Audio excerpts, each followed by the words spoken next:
perkenalkan saya dari kelompok 1 yang bernama Peniel Hutagalung dari kelas Program Studi Pendidikan Fisika 2021A dengan NIM 421212108. Nah, di sini saya akan menjelaskan bagaimana nih penerapan media grafik pada materi fisika, terutama itu pada GLB dan GLBB. Nah, sebelum itu kita ketahui dulu nih apa tujuan dari pembelajaran. Yang pertama, agar siswa mengetahui hubungan jarak dan waktu melalui grafik. Dan yang kedua itu, agar siswa dapat mengetahui hubungan posisi terhadap waktu melalui grafik. Dan yang ketiga itu, agar siswa dapat mengetahui hubungan gaya terhadap waktu melalui grafik. Nah, kita masuk nih ke grafik hubungan jarak dan waktu. Diketahui di sini bahwa kereta api bergerak dengan kecepatan tetap 5 meter per sekon. Buatlah grafik hubungan antara jarak dan waktu saat kereta api tersebut bergerak selama 10 sekon.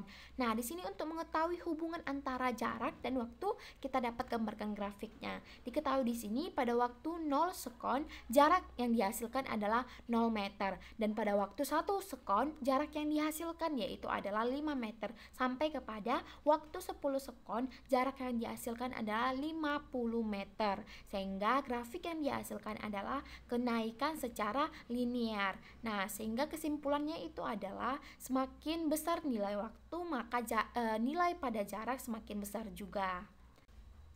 Nah, selanjutnya kita masuk ke grafik hubungan X terhadap T atau posisi terhadap waktu dan V terhadap T atau kecepatan terhadap waktu. Nah, diketahui di sini persamaan partikel X sama dengan 20 dikurang T pangkat 3. Tentukan grafik X terhadap T dan V terhadap T untuk T sama dengan 0 sampai dengan T sama dengan 3 sekon.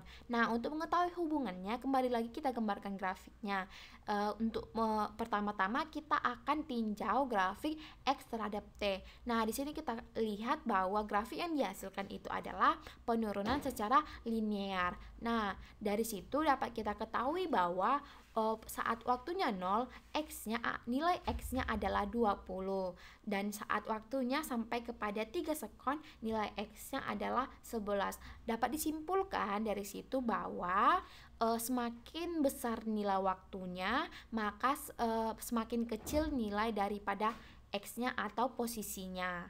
Nah, selanjutnya kita tinjau hubungan V terhadap T atau kecepatan terhadap waktu. Nah, di sini grafik yang dihasilkan yaitu mengalami penurunan secara non-linear. Nah, di sini nilainya ketika waktunya 0, kecepatan yang dihasilkan nilai daripada V-nya adalah 0.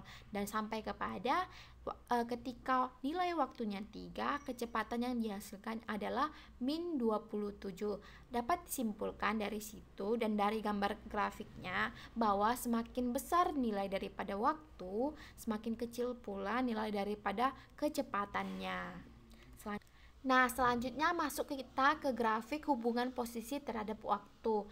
Nah, untuk mengetahui hubungannya, kita gambarkan grafik yang tertera pada layar. Nah, dari grafik ini dapat kita ketahui bahwa grafik yang dihasilkan yaitu grafik kurva non-linear. Nah, dapat ditinjau dari grafik bahwa ketika waktunya 0, posisi yang dihasilkan itu adalah 0 sampai kepada ketika waktunya 11 sekon, posisi yang dihasilkan adalah min 4 meter. Nah, sehingga dapat disimpulkan bahwa hubungan antara waktu dan posisi, semakin besar nilai waktunya, maka nilai posisinya semakin kecil. Selanjutnya kita masuk ke grafik gaya terhadap waktu. Di sini diketahui sebuah balok 4 kg diam pada saat T sama dengan 0. Sebuah gaya tunggal konstan yang horizontal Fx bekerja pada balok. Pada T sama dengan 3 sekon, balok telah berpindah 2,2 meter. Gambarkanlah kurva perubahan gaya terhadap waktu atau Fx vs T.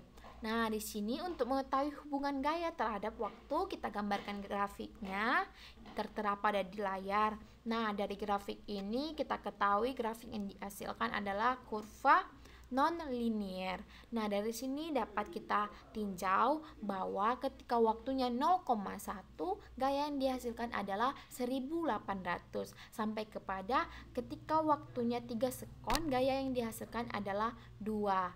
Nah, sehingga dapat disimpulkan bahwa semakin besar nilai waktunya, maka semakin kecil pula nilai daripada gayanya atau F-nya. Nah, selanjutnya kita masuk kembali untuk melihat grafik hubungan posisi terhadap waktu. Di sini diketahui seorang mahasiswa yang berlari dengan kelajuan 9 meter per sekon berada 40 meter di belakang Edi ketika Edi mulai mengendarai sepeda motornya dari keadaan diam dengan percepatan 0,9 meter per sekon kuadrat. Ilustrasikan situasi tersebut dalam bentuk grafik. Nah, untuk mengetahui hubungan antara posisi dan waktu dan hubungan antara seorang mahasiswa dan si Edi dapat kita gambarkan secara grafik. Nah, dari grafik ini kita lihat bahwa grafik yang kuning adalah grafik si mahasiswa, yang dimana grafiknya adalah kenaikan secara linear, dan grafik warna merah adalah grafik si Edi, yang dimana grafiknya adalah grafik kenaikan secara non-linear. Nah, dari grafik ini dapat kita lihat bahwa pada waktu 0 sekon, keberadaan atau posisi si mahasiswa berada di 0, sedangkan keberadaan si Edi telah di 40 meter. Nah, namun dari grafik ini dapat kita lihat bahwa ada saatnya si mahasiswa grafik kuning mendahului grafik merah, yaitu grafik si Edi, yaitu pada keberadaan berapa si mahasiswa mendahului si Edi, yaitu pada waktu 6,7. Kita lihat pada waktu 6,7 grafik si mahasiswa mendahului grafik si Edi, sehingga pada waktu 6,7 posisi si mahasiswa itu telah mencapai 60,3 meter, sedangkan posisi si Edi masih di 60,2005 meter. Nah, namun dari grafik ini lagi dapat kita lihat si Edi kembali lagi mendahului si mahasiswa. Pada grafik keberapa dapat kita lihat pada waktu 13,4 sekon posisi si mahasiswa yaitu 120,6 meter. Sedangkan posisi si Edi yaitu 120,802 meter. Nah, dapat disimpulkan bahwa si Edi telah dapat mendahului kembali posisi si mahasiswa. Dari grafik ini dapat diketahui bahwa ada saatnya si mahasiswa dapat mendahului si Edi, dan si Edi dapat kembali lagi mendahului si mahasiswa. Nah, sekianlah pemaparan materi dari saya. Saya harap materi ini dapat membantu teman-teman semua. Terima kasih.